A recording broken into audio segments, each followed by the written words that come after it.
VanCam. This is VanCam you waited for. Why would I talk behind your back, Steve? I'll just tell you to your face. I think you're a dick. Same to you. How are you doing, everybody? Kev Ashford back in the seat for another edition of the not world famous Man Utd VanCam. Oh yeah, away it goes. If you're watching the live premiere, then the finest of fair play to you. I hope everybody is well. Tonight is the night that football returns for Man Utd fans. Tottenham Hotspur against Manchester United. We will be looking into that later on. We'll be doing all the usual shit, the big VanCam debate, CockStroker of the week, tweet of the week, and a few of your comments. Why not? Because you lot make the show. Now, from last week's or the previous week's show, I want to say a massive thank you to John Vallandigham and Alex Rudd, who were active in the old super chat. And as everybody knows, the money that comes in goes back into VanCam, you know, making all this possible. You know it does. Good. Yeah, and all that shit. But yeah, thank you very much. It keeps me refreshed and dehydrated. That's exactly what it does. So the Premier League did return this week, and the first match that I decided to actually sit through and put myself through the experience of these strange times of watching a game was Manchester City against Arsenal. And for me, it was just like any other Manchester City game, because obviously there was loads of empty seats. It's a low blow, he's on fire, it doesn't matter. I'm ahead on points anyway, I'll take the point off. But there was obviously the crowd interaction, the fact that they filtered in an atmosphere over the silence, which I thought was good. It actually worked. I'm sort of watching the game and I'm thinking, I can deal with this. When it comes to United playing, it's all right. I'm going to keep that noise on. It takes your mind off it and you think you're watching a proper game in front of fans. Now, obviously at the Etihad, I thought it was a bit unrealistic, because it's one of the best atmospheres, probably the best atmosphere I've ever heard at the Etihad. It's another low blow. He's getting him in. I'm on fire tonight and you know it. But yes, football has returned. A lot of United fans will be thinking, shit, Liverpool are finally going to win the Premier League trophy, which they will do. They're going to have to wait. They can't win it this weekend because City won. But it's something to talk about. I'm fed up of watching shit on the telly, shit reruns from years ago. My head's just, I need football back in my life, especially for VanCam. But just talking to other people out on site and stuff, you don't realise until football, sport in general, is taken away, how much it's actually a part of your life. Talking shite to people, you know, what team do you support? And you're into a conversation straight away. Not had that for months, obviously, with everything that's been going on. But these are the first small steps of getting back to normality. I cannot wait for this evening at 8:15. It follows this Man Utd VanCam. If you're watching it live, Manchester United are back in play. We're going to be discussing, should Pogba be back in the team? That's going to be in the big VanCam debate. And, well, do you know what? Let's do the big VanCam debate right now. Cue John Vallandigham. The big VanCam debate! Welcome to the big VanCam debate. Now, in the last big VanCam debate, we did it on Igalo, and I was asking the question, Man United secured his signature until January in a loan extension, but there was some United fans who took to social media who seen this as a Glazer-nomic signing. You know, the Glazers will love this. We've not really signed a striker. We've brought somebody in on a loan deal. He's 31 years old.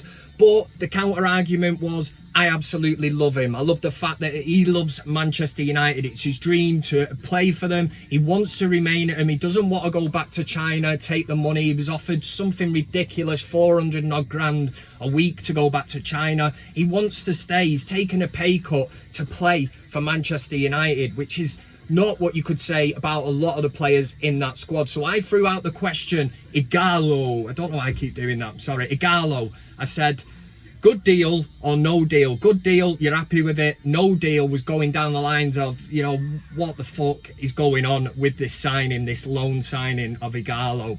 93% of the VanCam community said it was a good deal, and that restores my faith because I thought exactly the same. But obviously there's 6% there who do not think Ighalo is a great signing.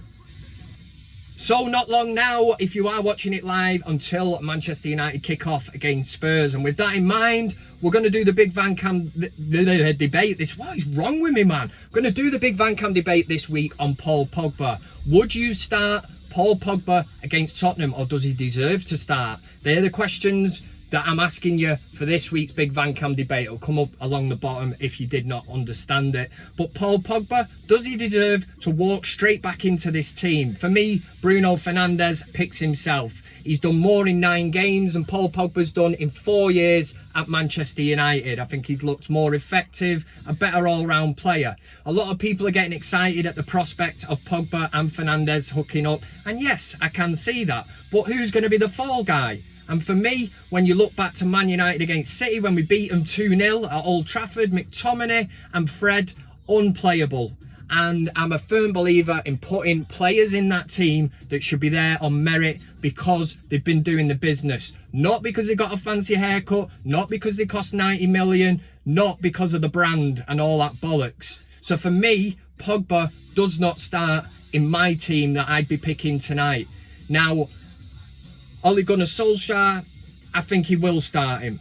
It remains to be seen. Obviously, I'm doing this before any team news comes out. I think he will play Pogba with Fernandes. But, again, I think it's incredibly harsh on the likes of McTominay, Fred, and even Matic to an extent. Because before all this coronavirus kicked off and the season ended at that point, they were unplayable. So your question this week, Paul Pogba, should he start against Tottenham? And further proof that YouTube are absolute bellends was confirmed this week when I got an email saying that they will be taking away the poll card. Now, this is usually when I go click on the eye up here, it brings down a poll. It made it really easy for me, and you put the details in. I got an email off YouTube. They said, we're taking it away. Why? Because nobody uses it. Do they not? Kev uses it for the big VanCam debate, for Christ's sake. But no, they're going to take it away. Nobody uses it anymore. So I had a few ideas. Do I put it on my Twitter? I've got 8,000 followers. You know, not everybody watches VanCam, so I can't say it's the VanCam community. Do I do it on Instagram? No. We're going to keep it on YouTube, but this means that now you will have to click on the Man Utd VanCam page and you're looking for the community tab. You need to click on that. The poll will be in there. You can comment, do whatever you want under it, but ultimately cast your vote that way. And there is no sitting up on that fence, you absolute shower of shithouses, if you're even debating and thinking about doing that. So click on the community tab on the VanCam page. The poll will be there. It'll be in black and white and all that. You just got to click a button. Can I make it any easier for you? I know YouTube are not making it any easier for me. That's it. Big VanCam debate done. For big VanCam debate. There you go with the big VanCam debate. Hopefully I've explained myself there. You're looking for the community tab, you click on that, and I will have put in the poll for this week's Man Utd VanCam. And hopefully you cast your vote should Paul Pogba start, and hopefully a lot of you get it in before the match obviously kicks off. But yes, not long now until the match. Kev's giddy, man. I'm like a kid on Christmas Day. That's exactly what I am. Right, there's loads of cockstrokers out there. Some people live with them. How do they do that? Don't know. Well, they do. And you know what I'm talking about. So now it's time for the section of the show. It's called CockStroker of the Week. CockStroker of the Week.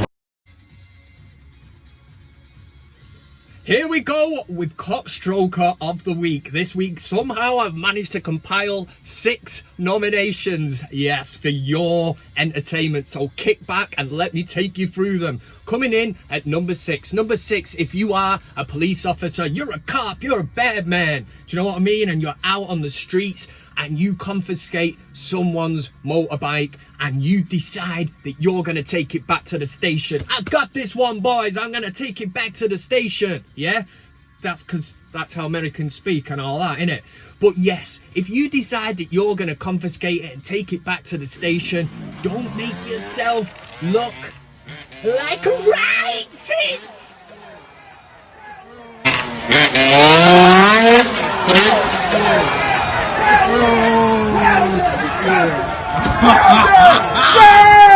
Number 5 is them horrible bin dipping, spitting, dirty, horrible bastards that we know as Scousers. Yeah, Liverpool fans. This is because this week Chelsea announced that they'd signed Tino Verma. I think that's how you say it anyway. But we all know that Liverpool were interested and somehow Chelsea got to pull it off. But it was the response of the Liverpool fans that got me right laughing my tits off. The headline ran on Paddy Power, said Liverpool fans on Timo Werner, he was shite anyway. And it gets even better because we had a few on Twitter who took to vent their anger. Or was it anger? We got ones like, phew, dodged a bullet there. That was from Copite71. Another one said, it's the right move for the lad. He plays every game for Chelsea. He would only be back up for us. Yeah, of course he would, at Flowers' nasal strip. And also, if Klopp had wanted him, we'd have signed him already. This can only mean one thing. We've signed Mbappe. That was from the Anfield Roar. Hitting that number 4 spot this week is another dirty Scouser. Yes, this is actually a grown man. A grown man who's probably got kids and family and all that. He's got responsibilities, man. But he decided to take a replica, a plastic replica of the trophy that Liverpool are going to win. Yes, the Premier League trophy. But he thought, this would be hilarious, man. I'm going to take the trophy down to Finch Farm, where Everton train, and I'm going to say my little piece. Cunts. You horrible, dirty fucking tramps. Lonsdale loving cunts. You'll never get one of them, you fucking tramps. Hilarious. Number 3 goes to Saeed, Rants, and some old bloke from the United Stand. Yeah, we're delving back into the archive, and this is because it's been well noted and well documented the great work that Marcus Rashford has done. So it just seems so madness that for people that claim to like football, be interested in it, and have a bit of knowledge about it, that we remember a time when people, these people in particular, were calling for Marcus Rashford, saying that Danny Welbeck is a better player. He won't even be able to play in the 3rd division. He's a championship better player at best. Was bottling it, Rashford, mate. Don't get me started on this kid, yeah? Fucking sell this kid. He's absolutely washed up. Yes, yeah, I'm seeing another Danny Welbeck. Except Danny Welbeck was actually technically, like, and from a football IQ, sound better than Marcus Rashford. He held the ball. There's a player in there, and he showed that he can score goals at this level. I think he should be playing in the 3rd division. How many goals? Marcus Rashford should be playing for Birmingham or Aston Villa. Number 2, after all the hard work that Marcus Rashford's done, absolutely mighty man, we had Matt Hancock on the news addressing the situation and applauding what Marcus Rashford has done. Raised 20 million, he's insured, brought it out there, put it out there. He's put pressure on the Prime Minister to rethink the fact that children can get school meals for free. It's brilliant. I love what he's done. But when Matt Hancock comes onto live TV and addresses Marcus Rashford as Daniel Rashford. Daniel Rashford. Is this LVG? Is it LVG with the Mike Smalling shit and all that? At least get the fucker's name right. It's Marcus Rashford. It is not Daniel Rashford. Who's Daniel Rashford? Prime Minister talked to Daniel Rashford. He considered it and made his decision. I think it's terrific. And the number 1 CockStroker of the week for this week goes to that dirty, toxic mouth bitch. It is Katie Hopkins. And again, touching on Marcus Rashford and all the work that he's done, Katie Hopkins decided to drop Marcus Rashford a tweet on the old Twitter. Yeah, she fired in this: "Dear at Marcus Rashford, do you think women should think about how they are going to feed their children before they decide to have it? I do not want to pay to feed other people's kids. You are welcome to.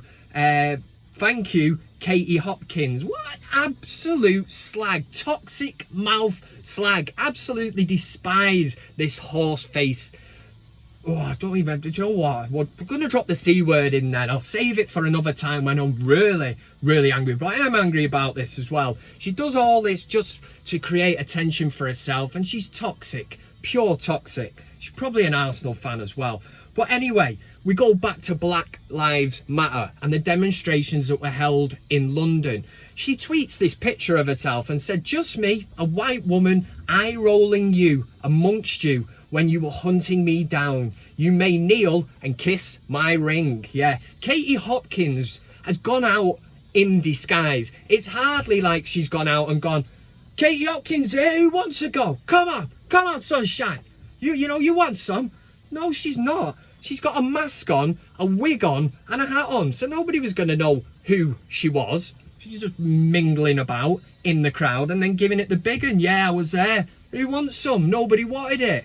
Yeah, you wouldn't do that looking like you usually do. You've just won CockStroker of the Week, and one thing that I can guarantee is that you've never actually stroked one in your life. So well done.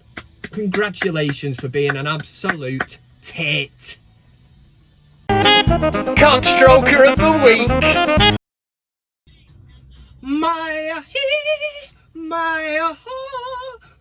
That was a CockStroker of the Week. Done, dusted, put to bed for another week. I challenge any one of you to say that Katie Hopkins did not deserve that. I'll wait. I reckon I'll be waiting a hell of a long time. Next up, we're going to do a thing. We even out CockStrokers and bellends with a thing called Twatwa, which is short for tweet of the week. Tottawa, that's what it is. Hashtag Tottawa. It's trending now on Twitter. Go and check it out. Is it bollocks? Right, let's find out who's took home the award for tweet of the week. The good stuff. It's time for Tweet of the Week. Tweet of the week. Let's get it going. Right, number 2. I've got 2 and a winner. 1. Yeah, that's the way we roll on here, man. Number 2 goes to @LosPolos TV. Now, it was in reply to a tweet that was put out by some girl called Sweet Lizzie. And she's one of them really annoying bastards on social media that throws stuff out on Twitter. You know, what are you thinking? What am I thinking? Smash or pass? You know, and all this shit. As a grown man, I'm looking for it. I'm thinking, I don't need this shit in my life. But some of the replies to him are really, really funny, and it actually makes social media for me. So, Sweet Lizzie is showing the breasticles. Do you know what I mean? They're out, man. Just the bottom of them. Bit of a tease. A tease. Yep. Digging the hole. The hole has been dug. I'm not going in it. I'm backfilling it now. That's what I'm doing. She put One Night with Me or the PS5. Do you know what I mean? So you've got your choice. You know, do you want the night on the PS5 or do you want the night on Lizzie? You know what I'm talking about, yeah? And yeah, trailer thought has now gone because I'm back in the game. Anyway, the reply to this, and she obviously wanted loads of people to say, "Oh, Lizzie, a night with you, cracking set of jebs on you," and all this shit. But it didn't happen. So @LosPolos TV replied, wait for it, "The PS5 won't stand me up on our anniversary when we had reservations for over a month and you claimed you were at work late and couldn't answer your phone because it died, even though all my messages got delivered, to then find out on Snapchat you were actually at Top Golf with your ex." Woo! What a tweet. And the winner, number 1 tweet of the week. We all seen all the demonstrations, the violence, police getting the shit knocked out of them by the public in the Black Lives Matter demonstrations. Now, a video surfaced of a police officer who tried to restrain someone, and the little cheeky chappie managed to wriggle free like a fish or something, manages to run off, but then he decides, no, I'm not having this shit, runs back, and we get a kung fu kick. It's as sweet as anything. It's absolute biblical. He then runs off, all the crowd are cheering. But to that post on social media, @Cantona Mank, that was tilting the hat, by the way. What a man. Simply replied, some of the easier tweets, don't overthink them. He just copied himself in on this tweet and said, King Eric's an inspiration. Yeah, have that, Sims, you cockney twat. Remember that? Hoya! That was the kung fu kick. Well, that's what he meant, and it was very much like it. King Eric's an inspiration. He was the inspiration for that guy to go and kick a police officer. And of course, I am not condoning that anybody should go out there and kick a police officer. Yeah, do it if you want. That was Tweet of the Week. Ow! There you go with Tweet of the Week. Yes, and like I previously said, them birds on social media that do them posts, what are you thinking? Shit like that really gets to me. Do you really want to know what I'm thinking? Why Man United spent £27 million on ManUtd Fellaini? How ManUtd Fellaini ever represented and played for the shirt that I absolutely love, the club that I love. How is Phil Jones injured? I've not even been playing for 3 months while all this pandemic's been going on. He still managed to get injured. Right, we're going to do your comments, a brief look at a few of your comments, and then we're actually going to end with a look towards the match tonight. If you're watching it live, Man United taking on Tottenham Hotspurs. Yes, we're going to have a look and delve into that. Yeah. Okay, here we go with your comments. A very brief look at a few comments because we are getting close to the big kickoff. The man himself, John Vallandigham, was in there. He said, everybody out there, don't forget to subscribe. And then in brackets, he put, you don't want me coming to your town. Anybody that doesn't know who John Vallandigham is, he is basically one of the head men of the notorious firm Men in Black. And if you don't want him turning up at your door with a chainsaw and an axe in the other hand, then just hit the subscribe button. It's not a threat. We just, yeah. Another messiah of the VanCam, the sensei himself. It's David Conreen, the Wythenshawe raver. He said, what a show. When it comes time to crunch, you're always ready to smash it out the park. This show is still flying. Regards, raver. What I would like to say, Mr. Conreen, thank you very much for all the stuff that you do on Twitter. It doesn't go unnoticed. He's always dropping in other people's timelines saying, check out Man Utd VanCam, because it is the best YouTube Man United van related chat in the world. Alan Huff, he didn't go unnoticed in the comment section. He said, cheers for the shout out, Kev. He's just got another one. I've got to say, it's a privilege to be a small part in your awesome VanCam community. It is absolutely sensational, sunshine. Lots of S's in there. Someone that's new, don't know I did that, to the Man Utd VanCam scene is Darren MUFC. So he deserves a shout out. He said, new to this, but love it. Keep it up, mate. Thank you very much. And there's always one in the comment section. That one person, I can ruffle the feathers, I can get under the skin, I can leech onto the leg and suck a bit of blood out. And this week, it was Jay Anthony. Last week I was telling you how the Liverpool players sung happy birthday to club legend Steven Gerrard in a training session. Yeah. Anyway, Jay Anthony said, what's wrong with singing happy birthday to a club legend? What I would say, Jay, is what's right with it? Jesus, if we did that at Man United, we'd be here every single day singing about Cantona, Robson, Keane, all the likes of them. It just, what is right with it, mate? He also went on to manage message, no, for fuck's sake, to mention, that's the word I'm looking for, the Suarez incident. He went on to call me an absolute bellend. My friends, that is my work done.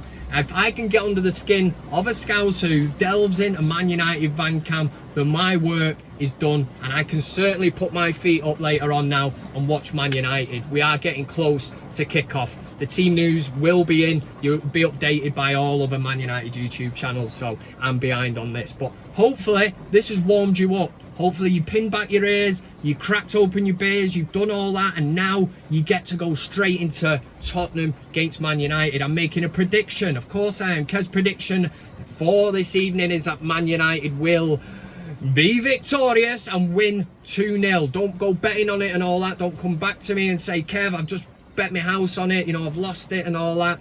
Down with that kind of shit. This is just a bit of fun. If you want to get in the comment section, put in your score prediction before the match starts as well. None of that shit where you wait until, you know, United have won or whatever, and then you put it in after it. There's a time. It'll tell me what time you posted it at. But if you do get your prediction right, you'll get a shout out next week. New section, maybe we call it maybe if it was me, Mystic Kev. You know what I mean? Mystic Kev predicted 2-0 and got it right. In fact, I'll go as far as to say that Marcus Rashford, the Prime Minister of England, will get the first goal as well. So what else can I do for you?